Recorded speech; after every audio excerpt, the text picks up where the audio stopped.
Good evening and welcome to Tucker Carlson. Say, what's that sound you hear? Oh, it's the sound of America getting a little better. You can feel it happening.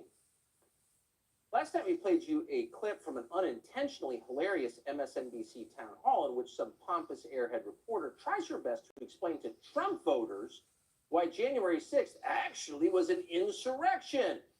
An insurrection in which only the police had guns inside the Capitol. An insurrection in which the police welcomed the insurrectionists inside the building to insurrect. Quite an insurrection. Of course, an insurrection that went nowhere, where the leader was dressed in Viking horns, eating psilocybin mushrooms. So we thought it was pretty funny. What we didn't know, though, last night was the moment where that airhead reporter claims that a police officer was killed by the mob that day. Now, if you watch television, you've heard that line so many times that you may not even notice when people say it anymore. They've been saying it constantly for nearly 2 years. Police officers were killed, many of them. Why are they saying that? It's not true. It's provably a lie. It is in no sense accurate. No police officer was killed by the mob on January 6th. Anyone who claims otherwise is always welcome on this show live to explain who exactly was killed. What's that officer's name and how was he killed? We don't expect any takers on that offer. So the question is, why do they keep telling us that? Well, there's a reason. There's always a reason. They're telling us that likely so we don't have any questions the next time we read about yet another January 6th protester going to jail. We'll just think, oh, another cop killer getting what he deserves. That's what they're hoping you will think. And they're hoping that because if you knew the truth, if you knew why they're really going to jail, you'd be very concerned. And here is the truth. Joe Biden's Justice Department is imprisoning people for having the wrong thoughts, thoughts that we all imagined were constitutionally protected, as all thoughts are. But don't take our word for it. That's just a right-wing talking point on our cable channel. You can read the court filings in January 6th cases over the past year and a half. And in virtually every instance, federal prosecutors argue in public that the political views of the defendants, not anything they actually did, not crimes they committed, but their personal beliefs, what they think, those beliefs are reason enough to put them behind bars. According to Joe Biden's DOJ, for example, Army veteran Jessica Watkins needed to be detained indefinitely because she had, quote, extremist and violent views regarding how to address what she believed to be a fraudulent election. Oh, she was an extremist. It's a term they never explained, but that apparently is now a crime. So we decide what extremist means, and then we put you in jail for being one. That's how that works. UCLA student Christian Secor, that was the guy who sat in Mike Pence's chair on January 6th, is now in prison. And he should be in prison, explained the Biden administration's lawyers, because he had, quote, extremist beliefs and a, quote, history of adhering to extremist ideology. Really? Again, you decide what extremist is and then put me in prison for being one. In the case of Robert Morse, that was the guy who was busted in possession of a Lego set of the Capitol. The DOJ put it this way, quote, it's difficult to fathom a more serious danger to the community than someone who tried to, quote, abort the certification of a lawful and fair election, end quote. It's the one kind of abortion they don't favor, the aborting of a fair and free election. So in every case, though, the defendant's real crime was not aborting an election. No, the real crime, and the DOJ says it right in the filing, is denying the outcome of the election. It was believing the wrong thing. It was not believing that a senile man who refused to leave his basement during the campaign somehow got more votes than any president in American history. If you refuse to believe that, you're now a felon. Question the system, and they haul you away. Those are rules now, as hundreds of imprisoned Republicans can personally testify if they could speak. So the legal precedent has been established. You cannot deny elections. And yet, even in the face of the mounting evidence, and this is now a very serious felony, there are some extremists who are not deterred. They're continuing to commit the crime of election denial, and they're bold enough to do it on video. Here, ladies and gentlemen, is one of them. I know we're all focused on the 2022 midterm elections, and they are incredibly important. But we also have to look ahead, because you know what? Our opponents certainly are. Right-wing extremists already have a plan to literally steal the next presidential election. And they're not making a secret of it. The right-wing controlled Supreme Court may be poised to rule on giving state legislatures, yes, you heard me that correctly, state legislatures the power to overturn presidential elections.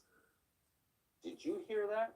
Right-wing extremists will literally, must teach that word in NPR, literally steal the next election. So that's preemptive election denial, committed by Hillary Clinton herself. But here's the thing, probably not likely that an FBI SWAT team is going to show up at Hillary Clinton's house when she's in the shower tomorrow morning. And in fact, the next time a courthouse is attacked in Portland, Oregon, or a church is torched in downtown Washington, D.C., it's unlikely that a DOJ court filing will cite what Hillary Clinton just said as an extremist ideology that led to violence. Why is that? Well, because in the considered opinion of the Democratic Party and the DOJ, it's not election denial when they do it. No, it's just election affirming care. And there's been a lot of election affirming care going around these past few weeks. In Washington, in the hometown newspaper owned by Jeff Bezos, the Washington Post, Max Boot just announced that, we're quoting, if the current trends hold up, Republicans are likely to take over at least the House and quite possibly the Senate too, along with many state offices. This is how democracies die, both at home and abroad. In other words, if you vote for the wrong person, that's not democracy, which, by the way, unlike dictatorship, does not always come to the conclusion that you favor. That's not democracy. That's the death of democracy. Democracy dies in both darkness and non-liberal election outcomes. Oh, okay. New York Magazine isn't waiting around for the next election. Here's their latest dispatch. Quote, there are already signs of 2020 election deniers refusing to accept their own possible defeat this year. And that's half true, of course, but New York Magazine isn't talking about Republicans. Quote, most observers are primarily worried that Trump's 2020 shenanigans may have served as a dress rehearsal for 2024. Wait, what? So that means you have Democrats 2 years before the presidential election telling us that that election is going to be rigged. But that's not undermining confidence in elections? That's not an attack on our sacred norms? Not when it happens in New York Magazine or at PBS, which, by the way, you continue to fund with your tax dollars, the channel nobody watches. The only people who watch PBS are the ones who are stuck in traction and the attendant's going out for a cigarette and taking the remote, but they're still broadcasting. And here's what they're saying, quote, nearly 1 in 3 Republican candidates for statewide office support false election claims. So why aren't they in prison? And what is the end game of these dangerous extremists led by Donald Trump? Well, Vanity Fair figured the plan wide open, quote, and then there's Donald Trump, Vanity Fair reported. He hasn't been implicated in murders that we know of, nor is he currently trying to kill anyone, again, that we know of. He is, however, said to be actively plotting to steal the midterm elections and the presidential one after that. End quote. Did you hear that? Donald Trump is going to steal the midterm elections and then the presidential election. How is he going to do that? And isn't predicting he's going to do that? Isn't that itself a crime? We can't say. We're not Merrick Garland. But we do know how he's going to do it, because Hillary Clinton's been giving that away for years. Donald Trump is going to do that, as he always has done it, with help from Vladimir Putin himself. Watch. We know the Russians hacked the DNC, hacked my campaign, etc. Trump knows he's an illegitimate president who got illegitimate foreign help. I do think that he knows that he's an illegitimate president. I believe he knows he's an illegitimate president. You can run the best campaign. You can even become the nominee. And you can have the election stolen from you. Stolen from you by Putin? We better have a nuclear war with him. Oh, we're moving toward that. Too bad every Republican leader in Washington is for. How dumb are these people? But if you take 3 steps back, you will note that nothing the January 6th defendants have ever said, even the guy with the Viking horns on acid, nothing they've said is half as crazy as what you just heard Hillary Clinton say. In federal courtrooms, January 6th defendants are being sentenced to prison because they're not exactly sure how it is that Joe Biden got 15 million more votes than Barack Obama did. Barack Obama, the rock star who was president, and yet his vice president was so stupid that even Barack Obama could barely stand to be in the same room as him, got 15 million more votes than he did? How did that work? How did Joe Biden get more votes than any president in American history? Is that not a fair question? No, it's not. It's a crime. And yet no one bats an eye when Hillary Clinton tells us that Putin is literally going to steal the election. So how is it that only one side is allowed to deny the results of elections? Okay. No one answers that. Here's Joe Biden claiming that Democrats don't question election results. This is a nation that believes in the rule of law. We do not repudiate it. This is a nation that respects free and fair elections. We honor the will of the people. We do not deny it. We do not deny it. Unless, of course, 2 weeks out from a pivotal midterm election, we get the sense based on polling that we're about to be spanked like the bad little girls we are, at which point we start making excuses and planting the seeds for more election denial, just as we did after Donald Trump won. It's exactly what's going on now. Even as they try to destroy the careers and tear down the character of people who ask honest questions about the last election. And that would include Ron Johnson, who is the senator from Wisconsin, the Republican, one of the very few Republicans in the entire U.S. Senate who's actually every year that he served there. That's the opposite of the normal progression for Republicans in the Senate, in case you haven't noticed. Now, Ron Johnson is running against someone who's legitimately far out. His name is Mandela Barnes. On Twitter, Barnes once rang in the new year by praising, and few politicians do this, by praising Iran's Ayatollah because he supports BLM. And we're quoting. The first tweet of 2015 from @Khamenei IR is Black Lives Matter. Let that sink in. May this be a most wonderful year for you and yours, Barnes wrote. So he's got the Ayatollah vote. Barnes also wants to abolish ICE, defund the police, and end cash bail. So that would result in chaos and the total destruction of American society. It might be worth following up on that. But no, the media in Wisconsin are still talking about Ron Johnson's election denial. Here's his hometown newspaper, which no one reads in fairness, attacking him the other day for it. Quote, election deceiver, science fabulous, billionaire benefactor. After 12 years, it's time to term limit Senator Ron Johnson. So again, just to be clear, Democrats are sending people to prison for questioning the last election, trying to prevent people from getting elected in the midterm election for questioning the last election, while at the very same time telling you that the 2016 election was rigged, the midterm will likely be rigged, and we know for a fact the 2024 election is not on the level. How does this work exactly? Senator Ron Johnson joins us tonight. Senator, thanks so much for coming on. Is it a little weird to be attacked by your hometown newspaper as an election denier on the very same day the people who run the Democratic Party are preemptively denying the outcome of an election that has lines I received from the mainstream media here in Wisconsin? Let's face it, what is happening here is a classic tactic of the left. Falsely accuse your political opponents of doing exactly what you do. Let's face it, how many leading Democrats said that the 2016 election was legitimate?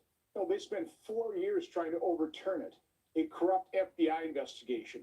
And it was the complicit and corrupt media that allowed all this to go on. They were fed all the false information. You know, why haven't they exposed the people that fed them false information?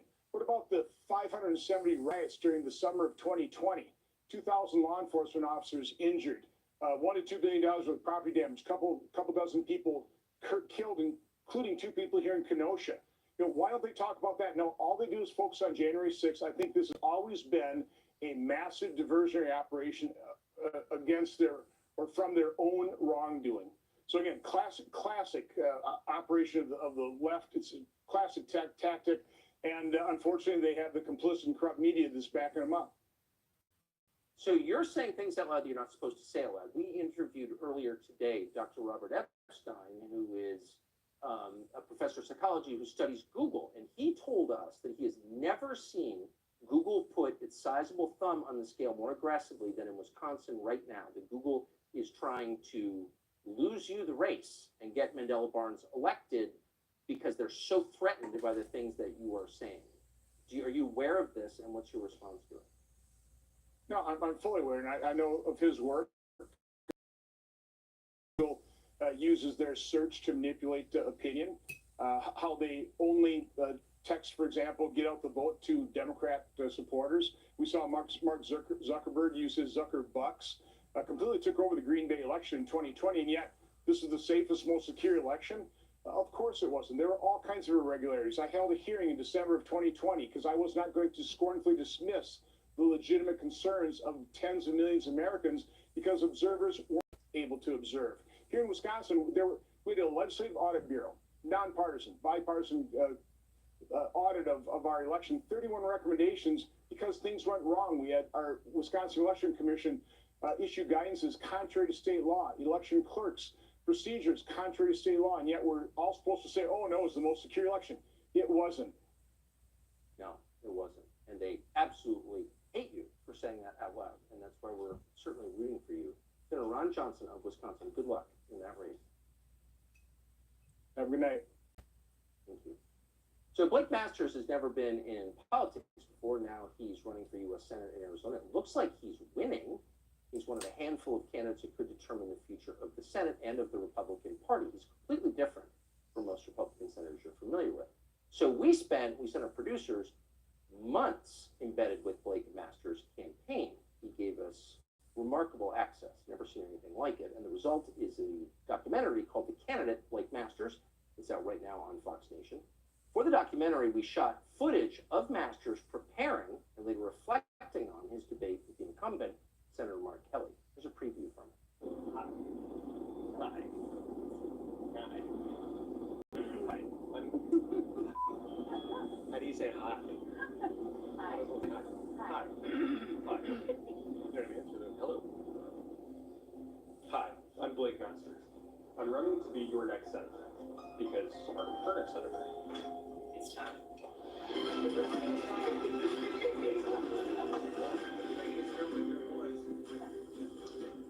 Good evening and welcome to the U.S. Senate debate hosted by Arizona PBS and Twin Elections. I'm Ted Simons, and tonight, the future of the debate on the candidates for the U.S. Senate. The race is widely being watched.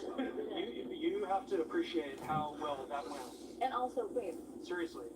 you were in the middle, you got, The Number optics one. in the middle was great. The imagery with these two short guys next to you? yeah, they look tiny. It's not a contest of height. I don't get it. Senator, how are you?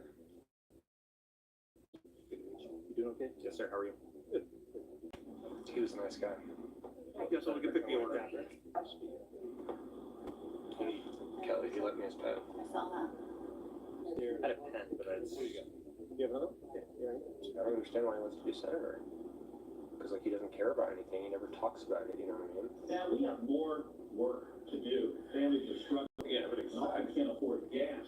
so it's why I don't feel bad being like he's a rubber stamp for Biden. Like, everything I said is true. And we're sick of seeing Arizona families suffer just because Mark Kelly wants to fit in DC. It's definitely not horrible, but I could tell he was a little flustered. I heard Yeah. some wavering in his voice. Like on the border, I call him out on it because I'm always going to stick out He's losing. Arizona. He's losing. Senator Kelly, are you honestly saying, have you done everything in your power to secure this border? One question, sir. Have you done everything in your power to secure our southern border? Real question. I'd like an answer.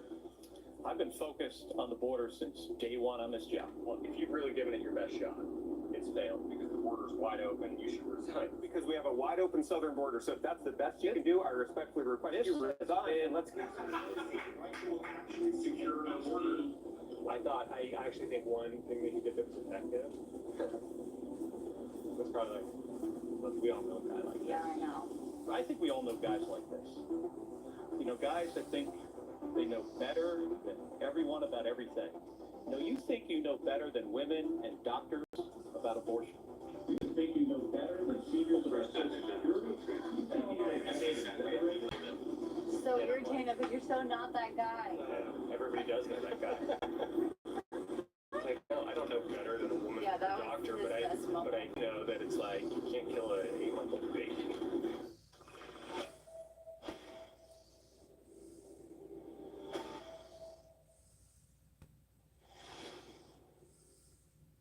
Surprisingly deep look at a really unusual candidate. Documentary is called The Candidate, Blake Masters, out right now on.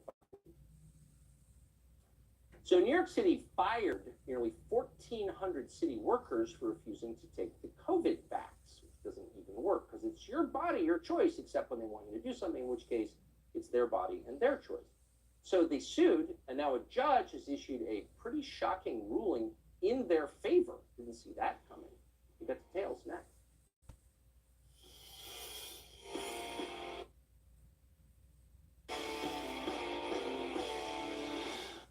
Turns out everything they told you that the COVID vaccine was a flat-out lie. I hate even to say that out loud because almost everybody got it. There's nothing you can do about it now. It can stop transmission. In fact, it can cause very serious side effects like heart inflammation, lower sperm counts, et cetera, et cetera. So why bring it up now? Why rehash these depressing facts? Because the government, federal and state governments and local governments, are still firing people for not taking a shot that doesn't help them and could hurt them. So what are all the people who've already been fired for this because they actually believed it was their body, their choice? Well, most of them are still fired, but we do have some good news to report on that front tonight. In Massachusetts, the Department of Transportation just offered jobs to all unvaccinated employees it fired. It's about time. Hopefully they'll get some kind of back pay. Hopefully they sue for damages. They should. And in New York, the state Supreme Court, which is a trial level court, just reinstated all New York City. Thanks to you both for coming on tonight. So first, you, Tim, you were fired. Tell us when you were fired. And I mean, everyone took it, but you wouldn't. Why?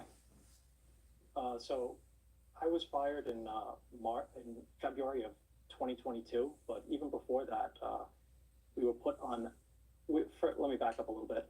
We were first put on. We had to file for religious accommodations starting November 1st of 2021, and while that was pending, we were placed on leave without pay. So through the whole process, we weren't getting paid at all. And then after that was denied, they eventually terminated us. Yeah, and treated you like you were a leper, like you were unclean, like you were morally unfit to live in this country. What did that do to you? Yeah, it was horrible. We worked through the height of the pandemic.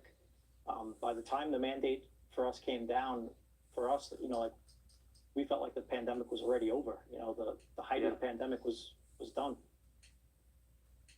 Oh, it's one of the most unjust and cruel things this country is ever allowed to happen. Christina, thank you for your representation in this case. Did you expect to win? I mean, I was sort of shocked to see that you won. Were you? It's funny, lawyers don't typically bring lawsuits like this because it's a very high legal burden to prove that the city's action is arbitrary and capricious. But here, you have the city, it's so lacking in reason what they did to firefighters like Tim, basically saying that they are a threat to public health, that we were easily able to win. Unfortunately, the city did appeal, and so the fight does not end here, and we have to continue this legal battle for Tim and others like him. And I hope you intend to, I assume. Of course, yeah. Well, we were hoping that the city would comply and reinstate Tim. The Judge Porzio of the New York State Supreme Court ordered that he was to be reinstated.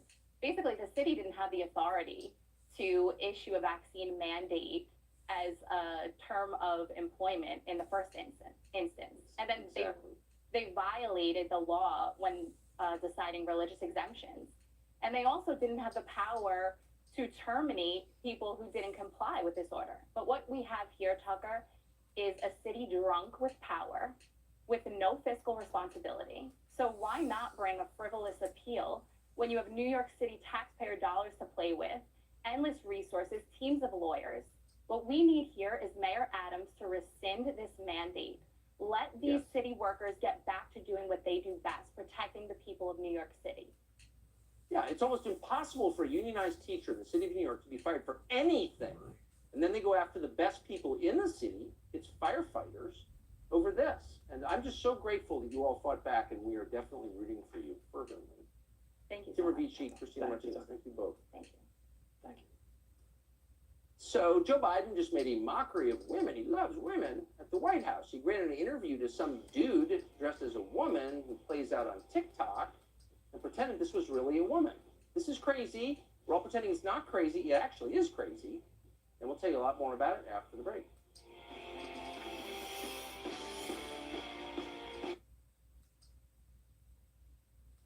Well, yesterday, our friend Alex Stein arrived on the campus of Penn State, Pennsylvania State University in State College, PA. He was there for comedy night. He's hilarious. But comedy is no longer allowed at Penn State. So so angry students, very angry students, shut it down.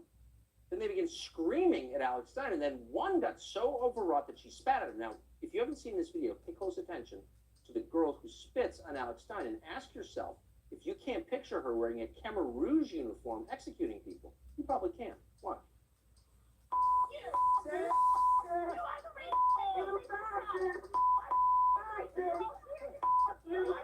Thank you for coming. Thank you, everybody.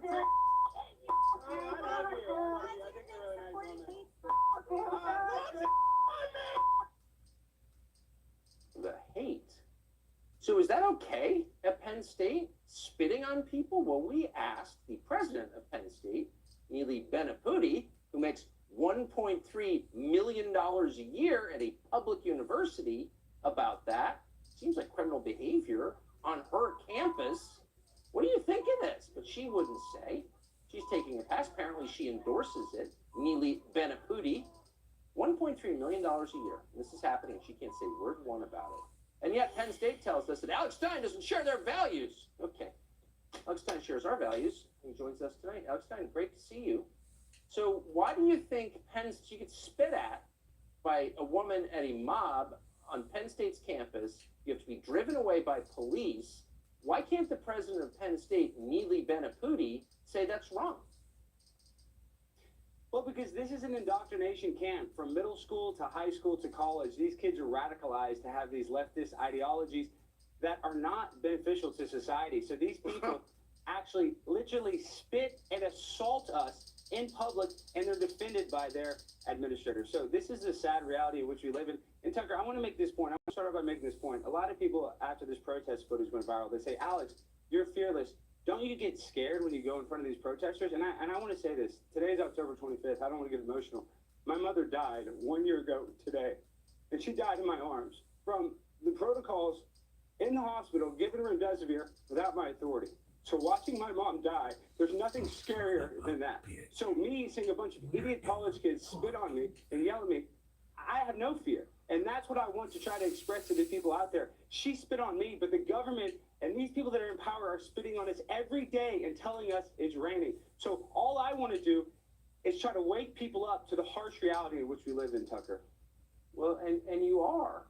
I mean, and you are. And I don't know why the president of Penn State makes $1.3 million a year. Welcome on the show anytime to explain why she deserves a salary like that at a public university. Can't say it's wrong to spit in people's faces. She should be ashamed, and she's always welcome on this show. Neely Benaputi. Alex Stein, you are brave, and we appreciate your coming on tonight. Thank you. Thank you, Tucker. There's a lot of chaos out there, inflation higher than it's been probably in your lifetime. Nuclear war, a very real possibility, everyone agrees. You'd think the White House should be paying attention to these things, but Joe Biden is not. He's got different priorities. He just invited a man dressed as a woman to the White House to pretend that he's actually a woman, because in this regime, they have to make you say things you know are not true in order to completely subjugate and control you. Now, the guy's name is Dylan Mulvaney. He's popular on TikTok. Here's some of his work. Day one of being a girl, and I have already cried 3 times. I wrote a scathing email that I did not send. I ordered dresses online that I couldn't afford. And then when someone asked me how I was, I said, I'm fine, when I wasn't fine. Day 3 of being a girl, and I've already become a bimbo. The bimbos are bimboing. I forgot that my crotch doesn't look like other women's crotches sometimes, because mine doesn't look like a little Barbie pocket. And we all just normalize women having bulges sometimes. So it's a humiliation exercise. Obviously, he's giving the finger to actual women. Day 1 of being a girl, I cried and bought clothes online. Is any self-described feminist going to point out how insulting this is? No, of course not. They're all cowed into silence. So this week, that guy spoke one-on-one with the president of the United States. And in that conversation, the president, the guy got 81 million votes without going outside, said that the official position of the U.S. government is to support child mutilation in the name of something called gender-affirming care. Watch. Mr. President, this is my 221st day of publicly transitioning. God love it. Thank you. Do you think states should have a right to ban gender-affirming health care? I don't think any state or anybody should have the right to do that. As a moral question and as a legal question. I just think it's wrong. Yeah, it's wrong not to mutilate children. But again, the whole thing is an insulting caricature of femininity and womanhood. And so we thought it might be interesting to talk to an actual woman, a very brave one, Riley Gaines, just graduated from the University of Kentucky. And while she was there, the NCAA forced her to compete against a man dressed as a female swimmer. And she didn't like it, and she was brave enough to say so. She joins us again tonight. We're always happy to have her. Riley, thanks so much for coming on. Now, you are a woman, so you just learned from that guy that once you're a girl, you cry a lot and pay too much for clothes online. Would you say that's the sum total of womanhood in your experience as a woman? First of all, he doesn't use the term womanhood. He uses the term girlhood. How troubling is that? But, you know, when I first see this, my first initial thought is this not akin to blackface? Yes. The African-American community would, and rightfully so, should be outraged if I put on makeup and came on here and identified as an African-American, and created TikToks called Days of Blackhood. Let's call what Dylan's doing womanhood. And that's exactly what this is. This is a man with a fetish, who is gleefully putting together all the stereotypes of women, like makeup and the outfits and having breasts and carrying around tampons and having menstrual cycles and all of these things, and using that to define what we are and what we stand for. And womanhood is not and should not be a mental disorder suffered by men.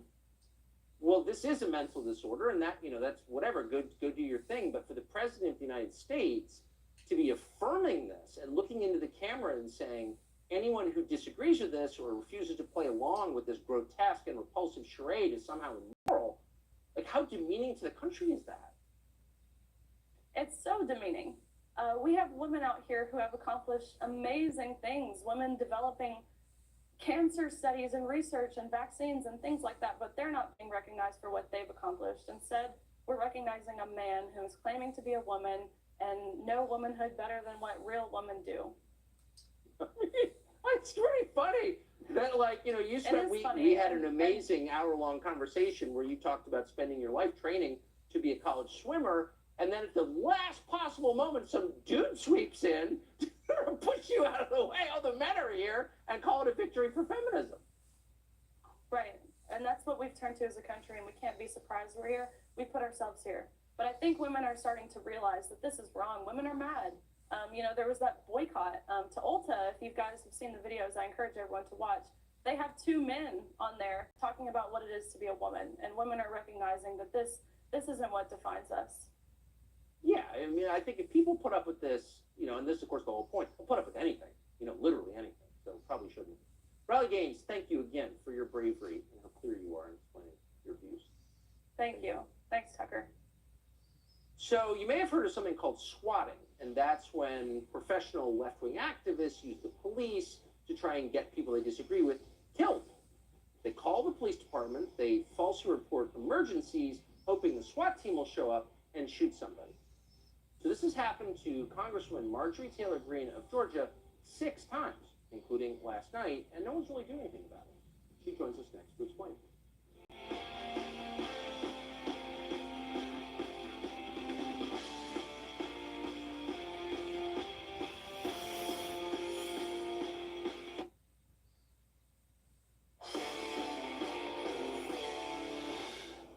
Marjorie Taylor Greene is a member of Congress from the state of Georgia, one of the very few Republicans in the House, believe it or not, who openly opposes child mutilation and race hatred in schools. So for that, the left doesn't just want her kicked out of Congress, they want her dead. This year, she's been swatted 6 times. That's the process where activists call the police, claim a fake emergency at someone's home. I'm about to commit suicide. Come soon. Then the SWAT team shows up, and sometimes in the case of mistaken identity, someone gets killed.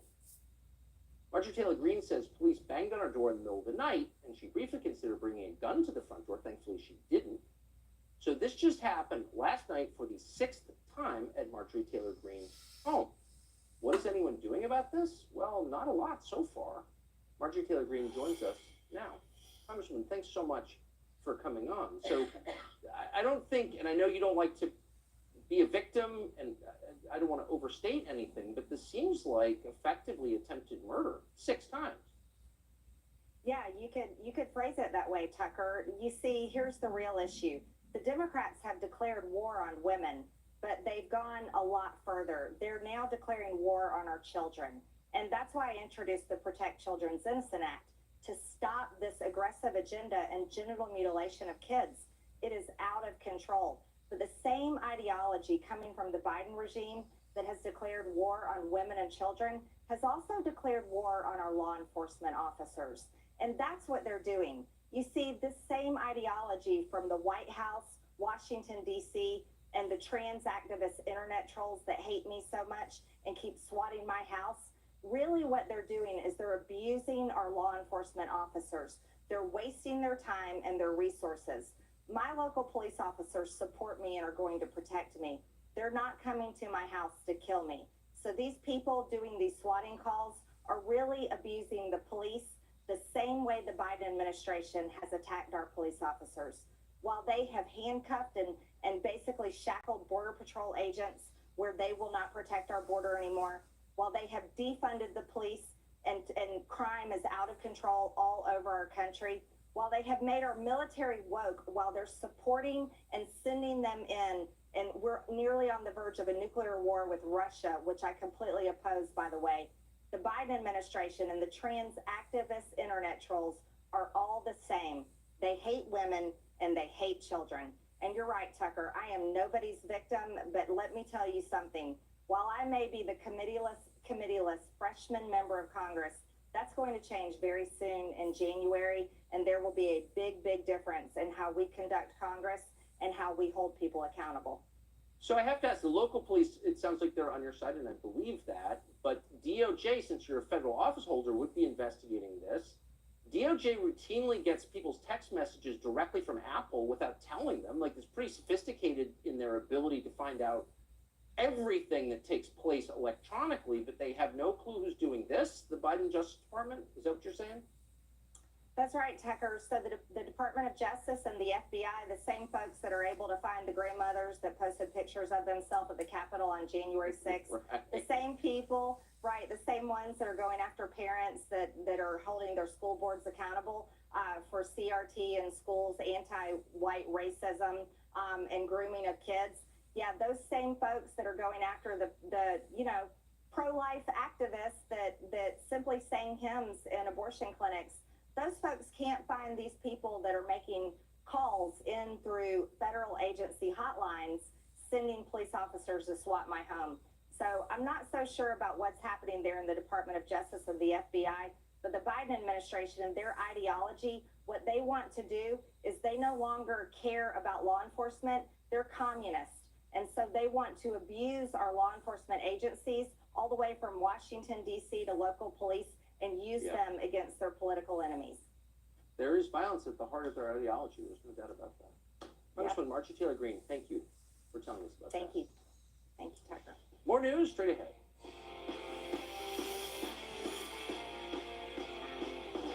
Gentlemen, please welcome to the stage Blake Masters.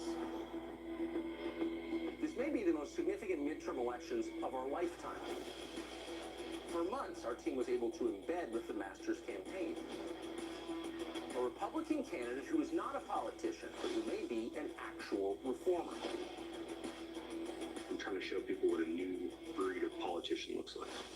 We're going to send a fighter to D.C. That's me. I'm the fighter. Our job was to see what it takes for a different kind of candidate to win in one of the most competitive states in the country. I know it's going to be hard, but damn it, it's just important. And so I feel called to do it, even if I'm just a kid from Tucson, Arizona. We're going to turn this country around.